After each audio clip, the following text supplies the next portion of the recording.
મહારાજને ભાઈ રેસ્ક્યુ કરીને અત્યારે લઈ આવ્યા છીએ. આમ તો ઘણા બધા આપણે રેસ્ક્યુ થઈને જીવ આવ્યા છે, પણ અમુક અપડેટ આવે એટલે તમને આપું છું. અત્યારે તમે જોઈ શકો છો, કાલ હાંજના બેઠા હતા આપણે અહીંયાથી આગળ ત્રાફા ફાટકની બાજુમાં, અને કદાચ બેસી ગયા એનું રીઝન પણ આ એક પગ જ એનું હોઈ શકે કે આ એક પગમાં તકલીફ હોય એના હિસાબે પાછું ઊભું ના થવાનું.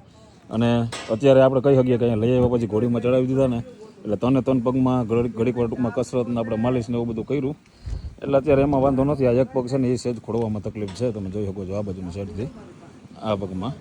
અને આ બધા કહે ને કે ભાઈ ખેતી કરીને પછી જે જરૂરિયાત પૂરી થઈ જાય પછી મૂકી દીધેલા બધા જીવ. બાજુની સાઈડથી આપણે વચ્ચીનો બંગલો અમારો પડી ગયો છે એટલે અહીંયા એ બાજુ એનું ડિસ્કશન હાલે છે. અને બાકી બધા જીવ સરસ એવા જો જેને જ્યાં મજા આવે અહીંયા અંદર મજા આવે અંદર વયા જાય છે, જેને બહાર મજા આવે એ બધા બહાર આટા ફેરા કરતા હોય છે. આને પગમાં આપણે કહી શકીએ કે અત્યારે રિકવરી સારી છે બહુ જેવી. અને બીજા એક આપણા નંદી મહારાજ આવ્યા છે એને વાં ઘોડીથી આપણે ઊભા કરીએ છીએ અહીંયા. પણ હવે એ નંદી મહારાજની પરિસ્થિતિ એવી છે કે ભાઈ ઊભું થવામાં તકલીફ છે. અને બાકીના જે આપણા બધા જીવ છે તો તમે જોઈ શકતા હશો એ એક અહીંયા છે. આવી રીતના ટૂંકમાં જેને જ્યાં મજા આવે ત્યાં બધે ફરે છે, બાકીના બધા અહીંયા છે. જેને જ્યાં મજા આવે ત્યાં ફરે છે હરે છે. વરસાદ આવે એટલે બધા સીધા આવી જાય છે આપણા શેડની અંદર, અને પાછો વરસાદ ના હોય ને કોરું હોય એટલે બધા આવી જાય છે પાછા બહાર. ફૂલની પાકડી ત્યાં કાંઈ થાય સહયોગ કરજો. સંસ્થાનો એક દિવસનો ખર્ચો છે ટોટલ 9,900 રૂપિયા.